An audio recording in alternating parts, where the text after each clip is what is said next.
نحمده ونصلي ونسلم على رسوله الكريم أما بعد قال الله تبارك وتعالى يا أيها الذين آمنوا ادخلوا في السلم كافة ولا تتبعوا خطوات الشيطان إنه لكم عدو مبين۔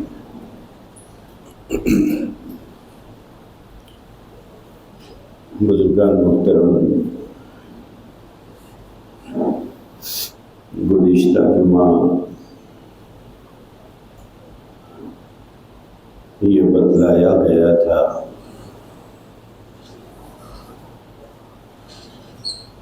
ہمارے دیندار بننے میں رکاوٹ کیا چیز ہے،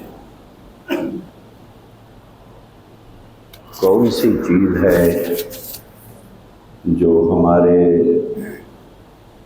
دیندار بننے کے راستے میں رکاوٹ بنتی ہے۔ بتلایا گیا تھا کہ 3 چیزیں ہماری دینداری کے راستے میں رکاوٹ ہے۔ اس میں سب سے پہلی چیز بتایا گیا تھا کہ ہمارا اپنا نفس ہے جو اس راستے میں رکاوٹ ہے۔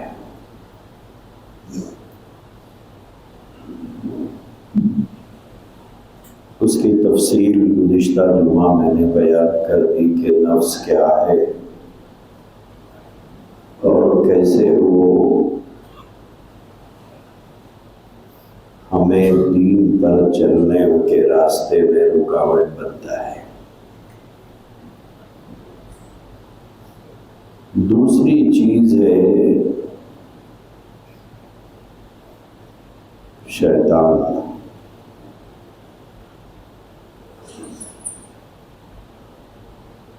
جس کا بہانہ لے لے کر ہم یہ کہتے ہیں کہ جو کرتا ہے شیطان کرتا ہے، میں کچھ نہیں کرتا، جو کراتا ہے شیطان کراتا ہے، میں کچھ نہیں کرتا۔ اللہ تبارک و تعالیٰ نے قرآن حکیم میں ہمیں بار بار آگاہ کیا ہے، بار بار متنبہ کیا ہے، کئی جگہوں پر باخبر کیا ہے إِنَّهُ لَكُمْ عَدُوٌّ مُّبِينٌ، کہ اے لوگو یہ تمہارا کھلا ہوا دشمن ہے۔ ایک ہوتا ہے چھپا ہوا دشمن، جس سے آدمی بے خبر ہوتا ہے، لا علمی کی وجہ سے، معلومات نہ ہونے کی وجہ سے بعض مرتبہ آدمی دشمن کو پہچان نہیں پاتا ہے۔ ہوتا ہے اصل میں وہ دشمن، لیکن روپ دھارتا ہے دوست کا، روپ دھارتا ہے ہمدرد ہونے کا، لیکن ہوتا ہے دشمن۔ لیکن لا علمی کی وجہ سے آدمی اسے پہچان نہیں پاتا ہے اور دھوکہ کھا جاتا ہے۔ لیکن اللہ تبارک و تعالیٰ نے قرآن حکیم کے اندر بار بار ایمان والوں کو آگاہ کیا ہے، بتلایا ہے کہ لوگوں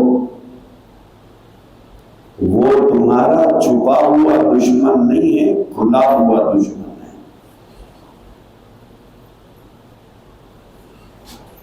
وہ تمہیں سیدھے راستے کی طرف چلنے نہیں دیتا ہے، وہ تمہیں جنت کے راستے کی طرف رخ کرنے نہیں دیتا ہے، وہ تمہیں اچھائیوں کی نہیں بلکہ برائیوں کی دعوت دیتا ہے۔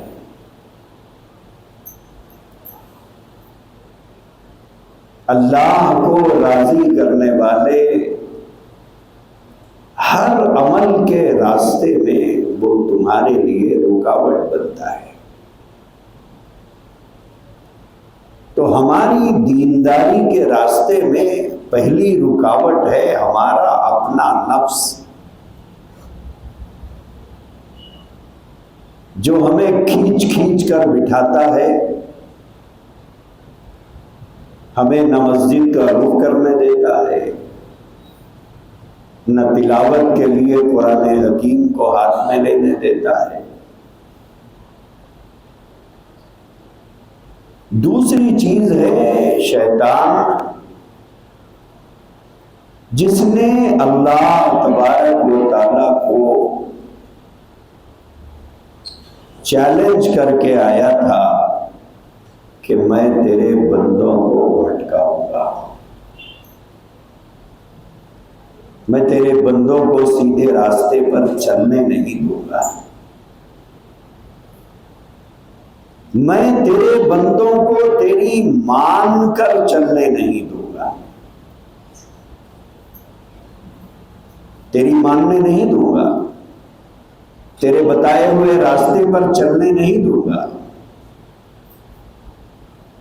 اللہ تبارک و تعالیٰ نے بھی اپنے بندوں کو آگاہ کیا کہ اے لوگوں دیکھو، ایک تمہارا دشمن ہے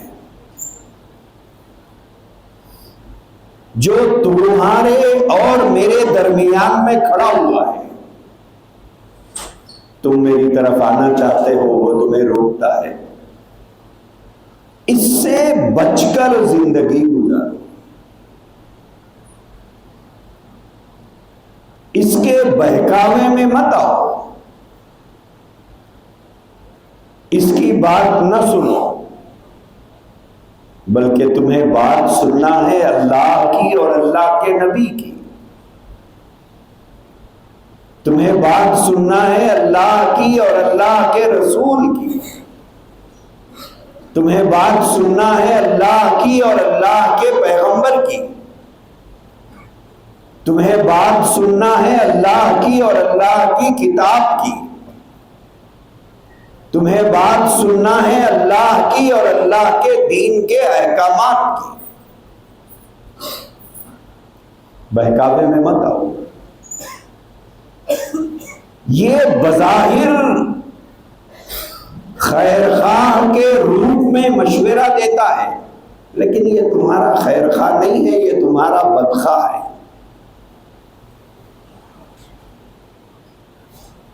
ظاہری طور پر کچھ دیر کے لیے اس کی باتوں میں تمہیں کچھ نفع نظر آئے گا، لیکن انجام کار اس میں نقصان ہے۔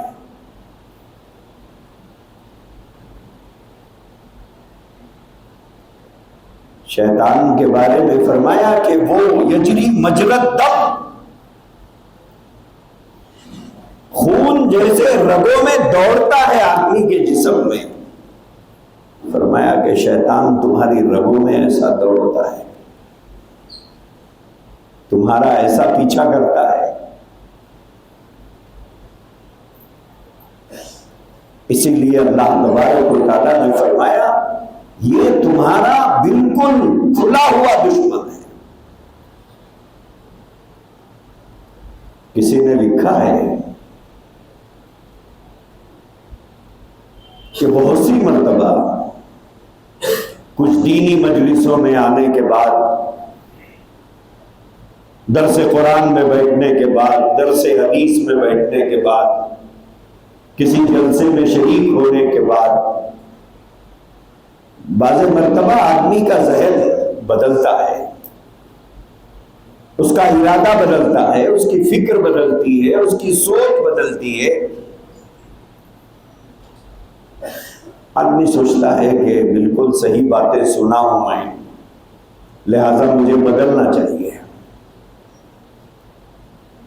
مجھے بدلنا چاہیے، نماز پڑھنا چاہیے، تلاوت کرنا چاہیے، اللہ کو یاد کرنا چاہیے،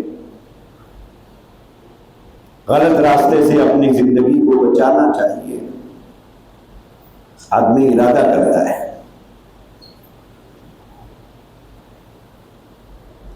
شیطان اس سے یہ نہیں کہتا کہ نماز نہیں پڑھنا، وہ دل میں ڈالتا ہے کہ پڑھنا چاہیے، بہت اچھی چیز ہے، تلاوت کرنا چاہیے، ذکر کرنا چاہیے۔ کیوں؟ اسے معلوم ہے مومن غلط ہو سکتا ہے، برا ہو سکتا ہے، نافرمان ہو سکتا ہے، باغی نہیں ہوتا ہے، اللہ کا غدار نہیں ہوتا ہے۔ اسی لیے وہ یہ نہیں کہتا کہ نماز مت پڑھو، روزہ نہیں رکھو، زکوٰۃ مت دو، اچھے کام مت کرو، وہ یہ نہیں کہتا، بلکہ وہ آدمی کے ذہن میں یہ ڈالتا ہے ارادہ بہت اچھا ہے، خیال بہت اچھا ہے، دیر آیت درست آیت، بہت دیر سے مگر تجھے خیال تو آ گیا ہے، اچھا ارادہ کیا ہے، سوچ اچھی ہے، لیکن یہ ارادہ تمہارا اچانک بدل گیا، کیا بات ہے؟ جیسے کوئی آدمی ارادہ کیا ظہر سے نماز کی پابندی کرنے کا، یا کسی نے ارادہ کیا مغرب سے پابندی کرنے کا، یا کسی نے ارادہ کیا عشاء سے نماز شروع کرنے کا، تو وہ آدمی کے دل میں یہ ڈالتا ہے کہ ارادہ بہت اچھا ہے لیکن یہ ادھورا ارادہ ہے تیرا، فجر تو تو پڑھا نہیں، ظہر سے شروع کرنا چاہتا ہے، یا فجر ظہر نہیں پڑھا، اچانک عصر سے نماز کی پابندی کا ارادہ ہے، یا فجر ظہر عصر نہیں پڑھا، اچانک مغرب سے ارادہ کیا ہے، یا اچانک عشاء سے شروع کر رہا ہے۔ بلے بہتر یہ ہے کہ فجر سے شروع کیا جائے، کل سے شروع کر دیا، صبح میں جلدی اٹھو، نہاؤ، اچھے کپڑے پہنو، خوشبو لگاؤ، پھر فجر سے شروع کرو۔ آدمی سوچ میں پڑ جاتا ہے کہ بات تو بالکل صحیح ہے، بات تو بالکل صحیح ہے، میں فجر نہیں پڑھا، ظہر نہیں پڑھا، اچانک عصر سے پابندی شروع، اور آدمی سوچتا ہے کہ انشاءاللہ کل سے شروع کروں گا۔ بزرگوں نے لکھا ہے وہ کل زندگی میں کبھی نہیں آئے گا، وہ کل نہیں آئے گا۔ دوستو کل میں زندگی 40-50 سال کی ہو گئی، ہم آج تک بے نمازی رہے۔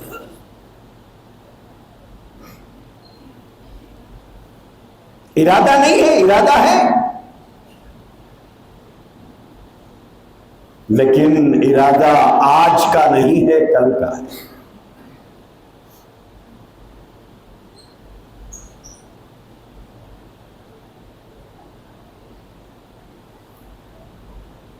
شیطان آدمی کو جو بہکاتا ہے وہ اس انداز سے بہکاتا ہے،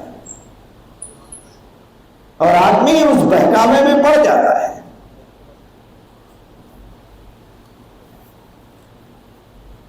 خیر خواہ کے روپ میں ایک دشمن کا رول ادا کرتا ہے، تو ہماری دینداری کے راستے میں جو سب سے بڑی رکاوٹ ہے اس میں پہلا نمبر ہمارے نفس کا ہے، اور دوسرے نمبر پر شیطان ہے۔ شیطان کو دوسرے نمبر پر رکھا، ہم کو پہلے نمبر پر رکھا۔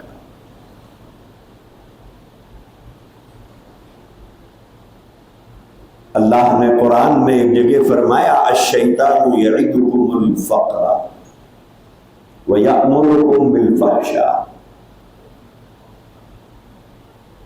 آدمی اگر خیرات کرنے پر آ جائے، کسی کی ہمدردی میں کچھ دینا چاہے، کسی کی مدد کرنا چاہے، اللہ فرماتے ہیں وہ تمہیں فخر و فاقے سے ڈرائے گا،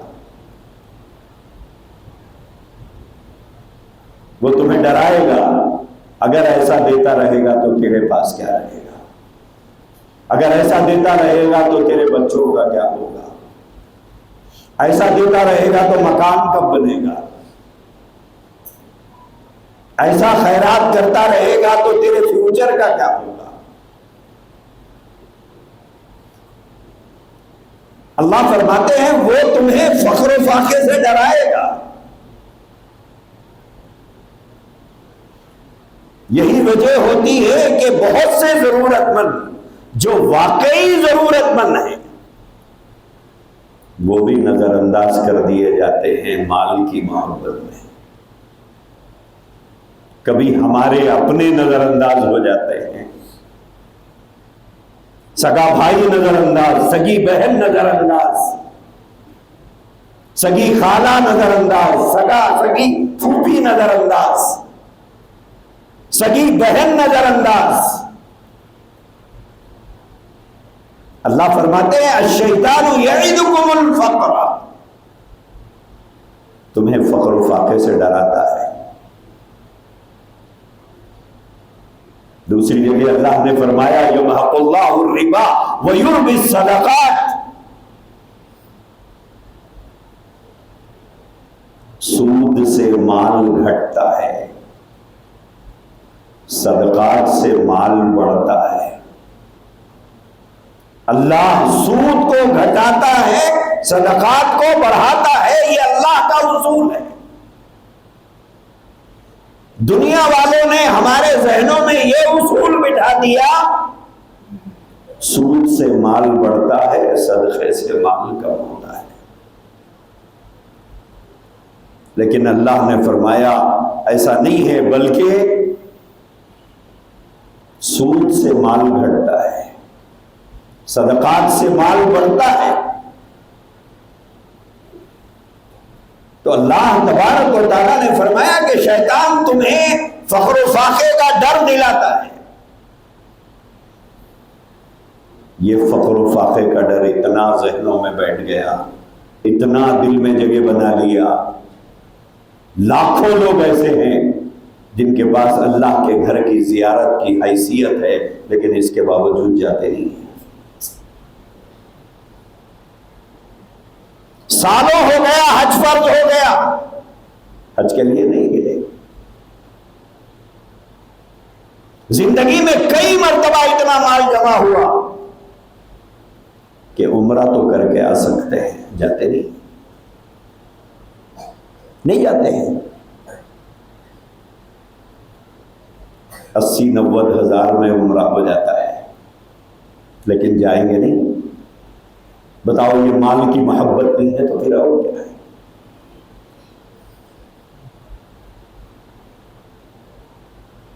یہ مال پر جان چھڑکنا نہیں ہے تو اور کیا ہے؟ جیسے ہی ہم ارادہ کریں گے ہمارا نفس اندر سے مخالفت کرے گا، یہ کام ہے، فلاں کام ہے، فلاں کام ہے، فلاں ضرورت ہے، پھر اس کا دوست شیطان بھی ہمیں کئی خوفناک چیزیں بتائے گا۔ نتیجتاً اللہ کے گھر کے دیدار سے یہ آنکھیں آج تک محروم ہیں۔ اور کوئی ایک مرتبہ جا کے آ گیا، اس کے بعد 10 بار جانے کی حیثیت اس کے پاس رہی، جاتا نہیں ہے۔ بولے اللہ کا فضل ہے جا کے آ گیا، اللہ کے فضل سے میں جا کے آ گیا۔ کب گئے تھے؟ 1962 میں گیا تھا۔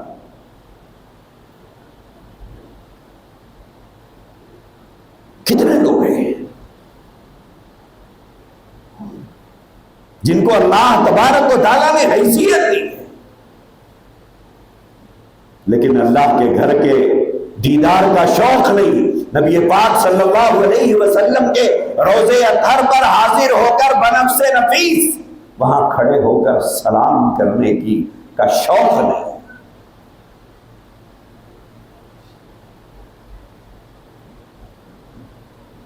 پہلی چیز آدمی کو دین کے راستے میں رکاوٹ اس کا اپنا نفس ہے، دوسری رکاوٹ یہ شیطان ہے، تیسری رکاوٹ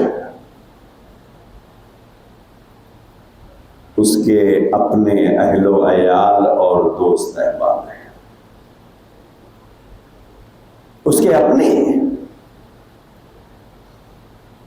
اللہ تبارک و تعالیٰ نے فرمایا انما اموالکم و اولادکم فتنہ، تمہارا مال اور تمہاری اولاد ایک بہت بڑا فتنہ ہے۔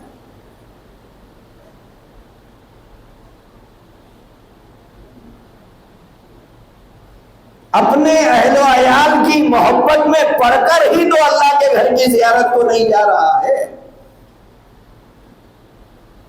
اپنی اولاد کی محبت میں گھرا ہوا آدمی ہی تو حج کرنے جانے تیار نہیں، عمرہ کرنے جانے تیار نہیں، اولاد کی محبت میں پڑھ کر ہی تو اپنے عزیزوں اور رشتہ داروں کے حقوق ادا نہیں کرتا ہے،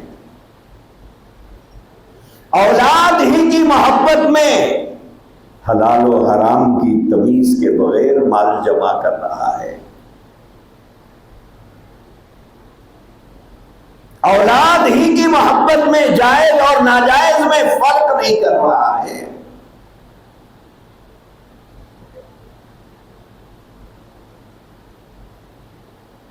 تیسری چیز اس کے اپنے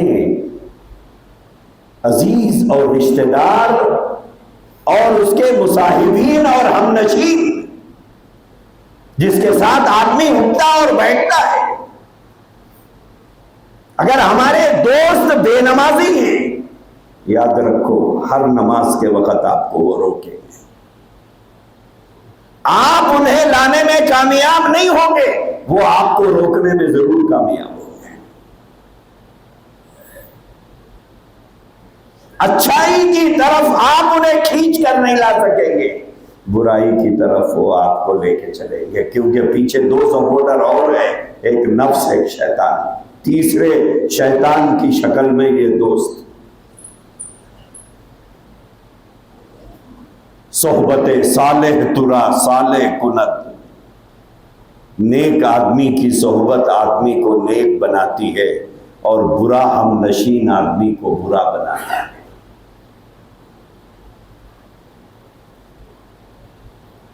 اگر آخرت اچھی کر لینا چاہتے ہو برے دوستوں کو چھوڑو،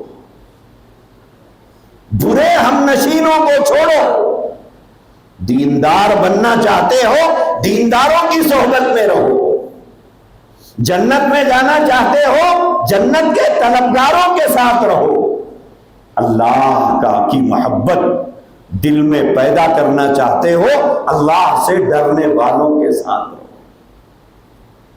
نیکوں کی صحبت آدمی کو نیک بناتی ہے۔ عطر کی دکان پر جا کر کھڑے ہو جائیں، کچھ دیر بیٹھ جائیں، وہاں کے ماحول میں کچھ دیر رہ لیں تو آدمی کو خود بخود خوشبو محسوس ہوتی ہے، بھلے نہ خریدا ہو نہ بیچا ہو نہ لگایا ہو، لیکن اس کے باوجود وہاں کی فضا وہاں کا ماحول اس کا اثر خود بخود آدمی کو محسوس ہوتا ہے۔ تھوڑی دیر گندی نالی کے بازو کھڑے ہو کے دیکھیے کیا ہوگا، تھوڑی دیر کوئلے کی دکان پر جا کر کھڑے ہو جائیے، آدمی جیسے لوگوں کی صحبت میں رہتا ہے اس صحبت کا اثر اس پر چھا جاتا ہے۔ برا ہم نشین نیکی کے راستے میں رکاوٹ ہوتا ہے،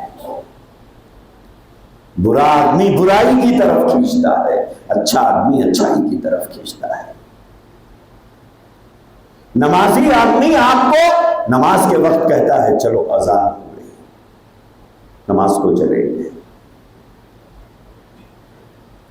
اور برا آدمی جو غلط کام کرنے وہ جا رہا ہے، اب وہ کہتا ہے میاں جمعہ 8 دن ہوئے نماز شروع کر کے، اتنے بھی پارسا نہ بنو، بھول گئے کیا وہ سب؟ اب پرانی یادوں سے ہمیں الجھا دیتا ہے اور ہم بھی سوچنے پہ مجبور ہو جاتے ہیں بات تو صحیح ہے، پرانے پاپ تو ویسے ہی ہے۔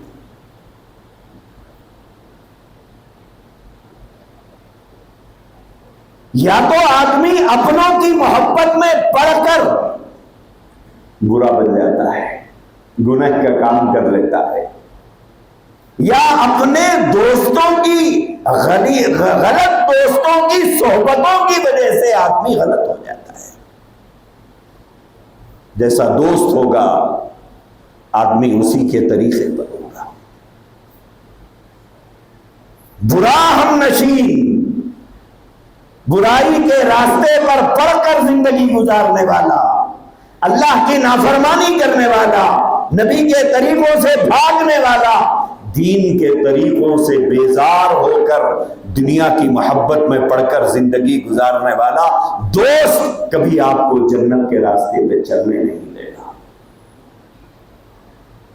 یہ 3 چیزیں ہیں دین کے راستے میں رکاوٹ، یہ 3 چیزیں ہیں جو آدمی کو دین پر چلنے نہیں دیتی۔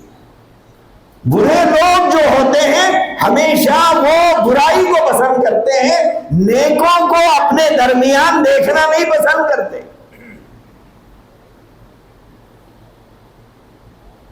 نیکوں کو اپنے درمیان دیکھنا پسند نہیں کرتے۔ بے پردہ عورتیں پردہ کرنے والی کو پسند نہیں کرتے، بے نمازی نمازی کو نہیں پسند کرتا، سنت پر نہ چلنے والا سنت کے پابند آدمی سے بیزار ہوتا ہے۔ اگر اس کے درمیان میں بھی بیٹھ جائیں تو اسے گھٹن محسوس ہوتی ہے۔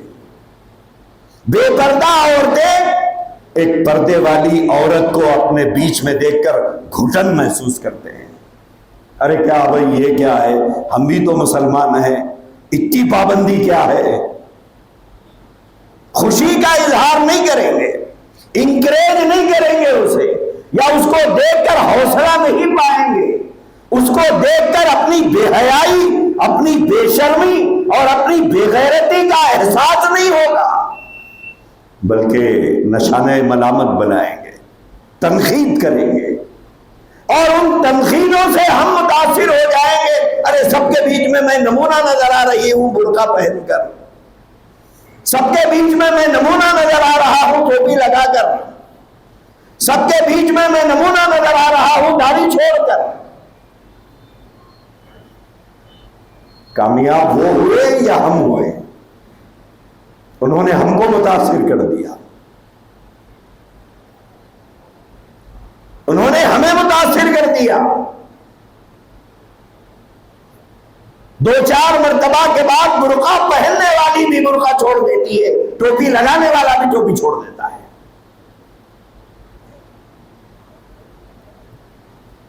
دوستو شاید گزشتہ جمعہ ہی میں نے بتایا تھا، اچھائی کی طرف اپنے آپ کو کھینچ کے لانا پڑتا ہے، برائی کی طرف نفس خود بخود چل کے جاتا ہے۔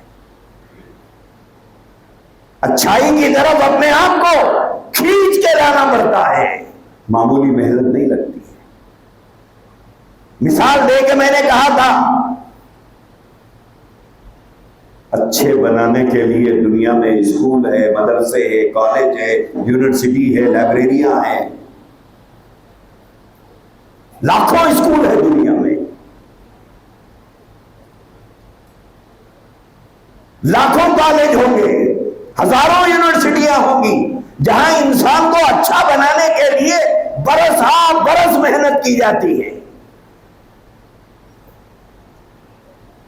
20-22 سال کے بعد ایک آدمی کچھ بن کے کسی کالج سے یونیورسٹی سے نکلتا ہے، لیکن کہیں آپ نے دیکھا ہے کہ شہر حیدرآباد میں ایک ایسا بھی اس کالج ہے جہاں جیب کاٹنے کی ٹریننگ دی جاتی ہو، جہاں گالیاں سکھائی جاتی ہو، جہاں پاکٹ مارنا سکھایا جاتا ہو، جہاں چوری کرنا سکھایا جاتا ہو، جہاں گالی دینے کی ٹریننگ کرائی جاتی ہو، جہاں قتل کرنے کی پریکٹس کرائی جاتی ہو، لوگوں کا مال لوٹنے کا لیکچر دیا جاتا ہے، ایک بھی نہیں ہے۔ جس دن انسان اچھائی کے راستے پر چلنا چھوڑ دیتا ہے تو برائی اس کے اندر خود بخود آ جاتی ہے۔ اچھائی کرنا چھوڑ دے، اچھوں کی صحبت میں رہنا چھوڑ دے تو اچھائی بھی ختم ہو جائے گی، خود بخود آدمی بروں کی صحبت میں چلے جائے۔ لیکن یاد رکھیے الجنس یمیل الی الجنس، الجنس یمیل الی الجنس۔ آدمی اپنے آپ کو جس ماحول میں ڈھال لیتا ہے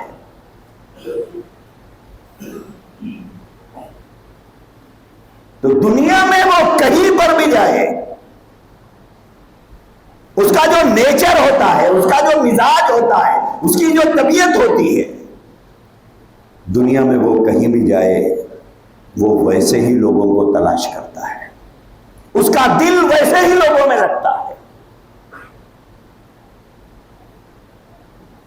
اگر اچھا ہوگا اچھا ماحول تلاش کرے گا، اچھے لوگ تلاش کرے گا، برا ہوگا تو پاکٹ مار کو پہچان کر جگہ پوچھتا ہے بھائی کہاں ملتی ہے۔ اچھا انسان اچھوں کو تلاش کرتا ہے، برا انسان بروں کو تلاش کرتا ہے۔ اچھا انسان اچھا ماحول تلاش کرتا ہے، اچھے لوگوں کو تلاش کرتا ہے، برا انسان برا ماحول دیکھتا ہے، برے لوگوں کو تلاش کرتا ہے۔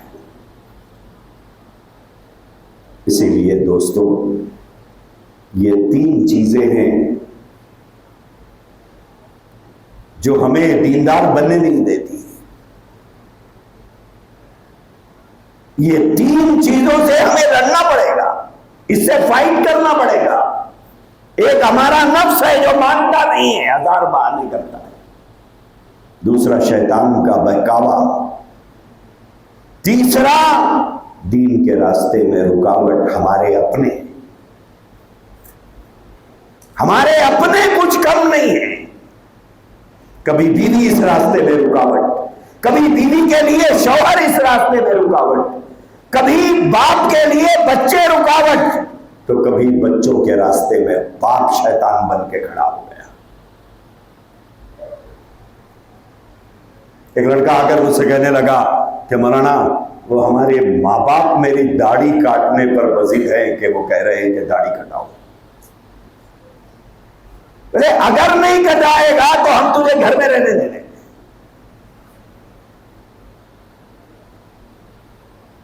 ہم تجھے گھر میں نہیں رہنے دیں گے، تجھے کٹانا ہوگا۔ کیا کروں میں؟ کبھی بیوی اس راستے میں رکاوٹ بن کے کھڑی ہوتی ہے کہ تمہارے چہرے پہ داڑھی اچھی نہیں دکھتی، کبھی دوست احباب داڑھی کا مذاق اڑاتے ہیں۔ کیوں؟ انہیں توفیق نہیں ملی اور تمہیں ملی توفیق بھی چھین لینا چاہتے ہیں۔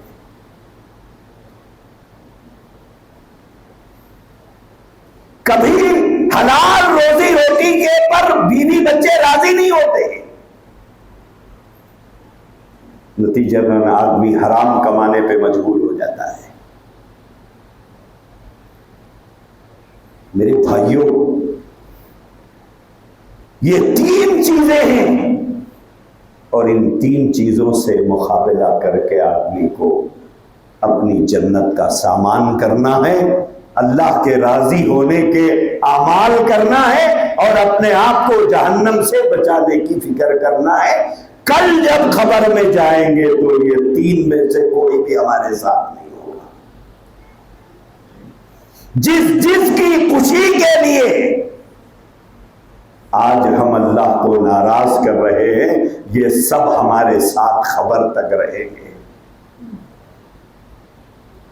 جب قبر میں ہمارے اپنے ہاتھوں، ہمارے اپنوں کے ہاتھوں جب ہم مٹی کے نیچے دبا دیے جائیں گے، یہ تو چلے آئیں گے گھر میں، اس کے بعد کھانے پینے میں مصروف رہیں گے، وہاں حساب کتاب شروع ہو جائے گا، وہاں سوال جواب شروع ہو جائے گا۔ اس لیے اللہ تبارک و تعالیٰ کے محبوب جناب محمد رسول اللہ صلی اللہ علیہ وآلہ وسلم نے فرمایا لا طاعت لمخلوق فی معصیت الخالق،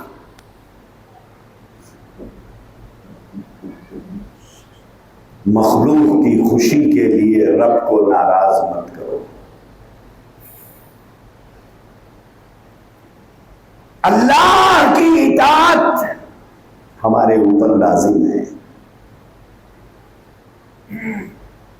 مخلوق کی اطاعت کر کے رب کی ناراضگی مت کریے۔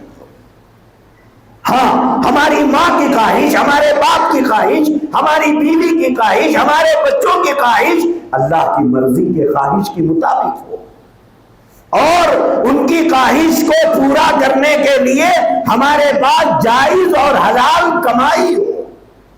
ضرور ان کی خواہش پوری کرو، ضرور ان کی آرزو پوری کرو، ضرور ان کی تمناؤں کو پوری کرو، لیکن اگر ان کی خواہشات اللہ کی خواہش کے خلاف ہے، اگر باپ کی خواہش رب کی خواہش کے خلاف ہے، ماں کی خواہش اللہ کے حکم کے خلاف ہے، تو بیٹا رب کی اطاعت کرے یا ماں باپ کی اطاعت کرے؟ کس کی اطاعت کرے؟ ماں باپ کو اللہ کے اختیارات میں دخل دینے کا کوئی حق نہیں ہے۔ بہت سے ماں باپ کہتے ہیں میں بول رہا ہوں، تم ہو کون؟ تم ہو کون؟ میں باپ ہوں، اللہ سے بھی بڑے ہو، میں ماں ہو کے بول رہی ہوں، لپیٹ کے رکھو اپنی ماں کا حکم وہاں پر۔ اللہ کے اختیارات میں دخل دینے کا نہ باپ کو اختیار ہے نہ ماں کو اختیار ہے۔ انلمیٹڈ اختیارات دے کر نہ اللہ نے باپ کو بھیجا ہے نہ ماں کو بھیجا ہے۔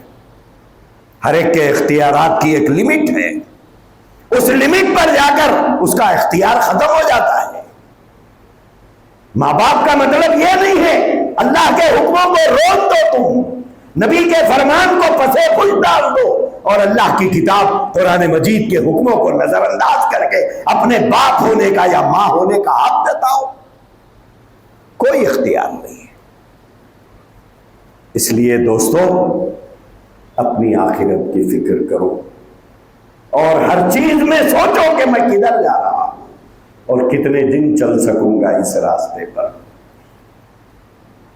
اس لیے کچھ بھی کر لے، آخر ایک دن موت ہے۔ کچھ بھی کر لے، آخر ایک دن موت ہے۔ موت کی بات کی تیاری کے ساتھ زندگی گزارنے والا مومن وہ خوش نصیب ہے۔ اللہ ہم سب کو توفیق عطا فرمائے۔ وآخر دعوانا